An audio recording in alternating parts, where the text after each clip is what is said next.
Hello friends, எல்லாம் எப்படி இருக்கீங்க? வெல்கம் டு மிஸ்ஸஸ் சம்பா சமையல்.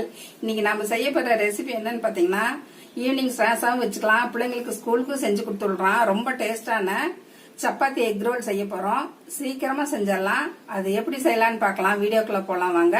அதுக்கு என்னென்ன பொருள் தேவைன்னு பார்க்கலாம் வாங்க. கோதுமை மாவு 1 கப், மைதா மாவு 1/2 கப் எடுத்து சப்பாத்திக்கு பிணைஞ்சுக்கலாம்.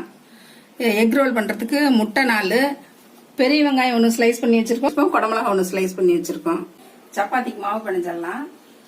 1 கப் கோதுமை மாவு, 1/2 கப் மைதா மாவு, சால்ட் கொஞ்சம், ஆயில் 2 ஸ்பூன்.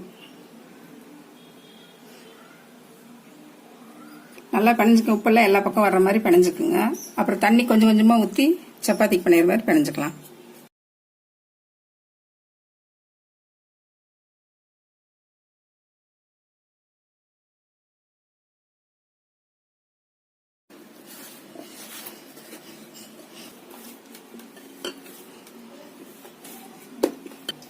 மாவு பிணைஞ்சாச்சு. ஒரு தட்டு போட்டு மூடி வச்சிடலாம்.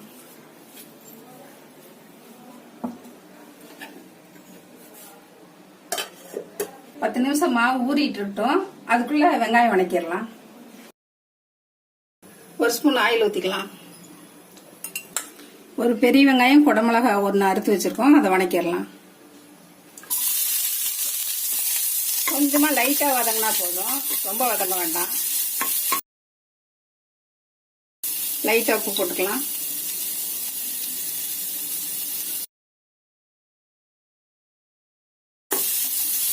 போதும், அடுப்பு ஆஃப் பண்ணிக்கலாம்.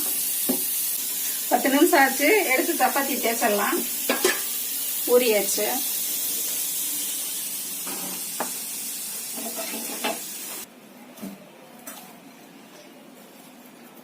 நாலு உருண்டை எடுத்துக்கலாம்.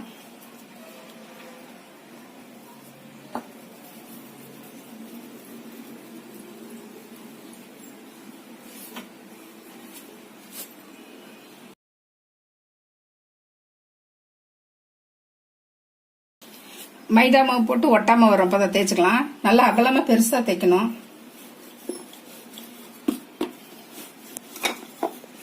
உள்ள எக் ரோல் வைக்கிறதுனால நம்ம சப்பாத்தி நல்லா பெருசா தேய்ச்சுக்கணும். சன்னமா தேய்ச்சுக்கணும். நல்லா சன்னமா அகலமா தேய்ச்சி எடுத்துக்கிட்டு சப்பாத்தி கல்ல போட்டு எடுக்கும்.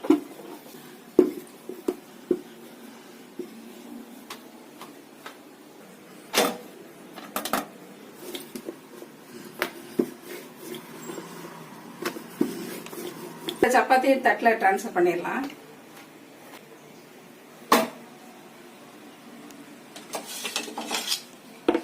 அடுப்புல தோசை தவா வச்சாச்சு. நீ சப்பாத்தி சுட்டுறலாம். ஆயில்ல அப்படி அப்ளை பண்ணி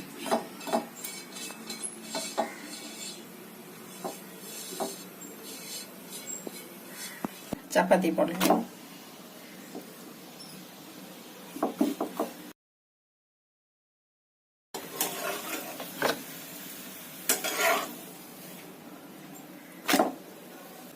சப்பாத்தி லைட்டா 2 பக்கம் வேக விட்டு எடுத்துட்டு அப்புறம் முட்டை ஊத்திட்டு மறுபடியும் வேக வச்சுக்கலாம்.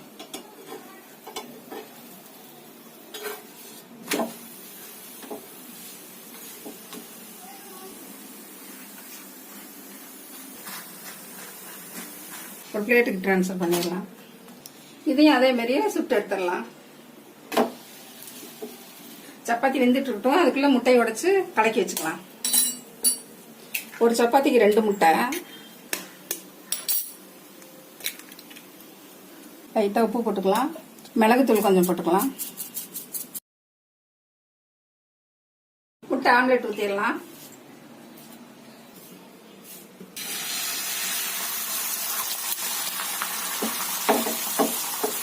கொஞ்சம் வந்து சப்பாத்தி மேல வச்சிடலாம்.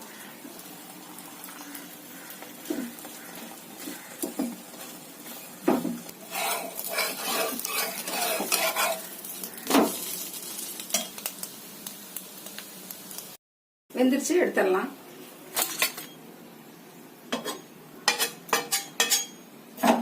அடுத்து ஆம்லெட்டும் ஊத்திடலாம். பாருங்க, இவ்வளவு லேசா சப்பாத்தி சுட்டுக்குங்க. அப்பதான் எக் ரோல் பண்ண நல்லா வரும். சுருட்டுறதுக்கு மென்னு சாப்பிடும் போது குழந்தைங்களுக்கு நல்லா இருக்கும். போட்டுடலாம். சப்பாத்தி எக் ரோலுக்கு டொமேட்டோ கெச்சப் அப்ளை பண்ணிட்டு அதுக்கப்புறம் இந்த ஆனியனும் குடமிளகாயும் வணக்கினதை போட்டு ரோல் பண்ணிடலாம். ஈவனா இப்படி ஸ்ப்ரெட் பண்ணிருங்க. பெரியவங்களுக்கு கொஞ்சம் சேஸ்வான் சாஸ் கூட போட்டுக்குங்க, காரமா கொஞ்சம் நல்லா இருக்கும். நம்ம பீஸாக்கு ரெடி பண்ணோம்ல அந்த சேஸ்வான் சாஸ் கூட கொஞ்சம் போட்டு டொமேட்டோ சாஸ் கொஞ்சம் போட்டு இருந்தீங்கன்னா நம்ம காரமா சாப்பிட்டுக்கலாம். குழந்தைங்களுக்கு இப்படி கொடுத்துருங்க. குழந்தைங்களுக்கு டொமேட்டோ கெச்சப் போட்டுருங்க. பெரியவங்களுக்கு சாப்பிட்றதுனாக்கா நம்ம பீஸாக்கு செஞ்ச சேஸ்வான் போட்டுக்குங்க, கொஞ்சம் காரமா நல்லா இருக்கும். ஆனியன் இது போட்டுடலாம்.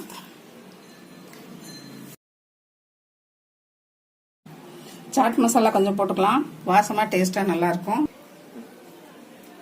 பெப்பர் கொஞ்சம் போட்டுக்கலாம். சீஸ் கொஞ்சம் திருவிடலாம்.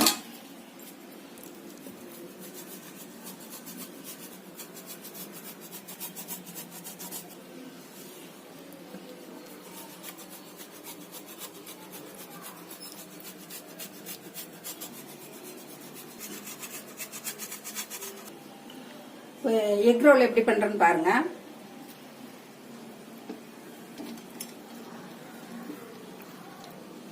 ஸ்டிக் இருந்தா குத்திடலாம்.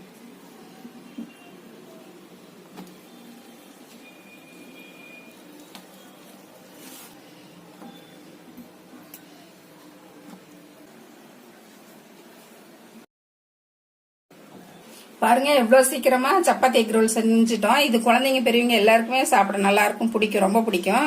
நீங்களும் இது உங்க வீட்டுல செஞ்சு சாப்பிட்டு பாருங்க, எப்படி இருக்குன்னு கமெண்ட் பண்ணுங்க. கடைசியா சீஸ் திருவி விட்டோம். அது பாத்தீங்கன்னா இந்த சப்பாத்தி எக் ஹீட்டுக்கு அப்படியே உருகி மெல்ட் ஆகி சாப்பிடும்போது நல்லா இருக்கும். குழந்தைங்க ரொம்ப விரும்பி சாப்பிடுவாங்க. அந்த சீஸ் வந்து மெல்ட் ஆகி வாயில கடிக்கும் போது நல்லா ஜூஸியா வந்ததுன்னா நல்லா இருக்கும். குழந்தைங்களை ரொம்ப பிடிக்கும். செஞ்சு சாப்பிடுங்க எல்லாரும். இந்த ரெசிபி உங்களுக்கு பிடிச்சதுன்னா மிஸ்ஸஸ் சம்பா சமையலுக்கு சப்ஸ்கிரைப் பண்ணுங்க, மறக்காம பெல் பட்டனை கிளிக் பண்ணுங்க. தேங்க்யூ.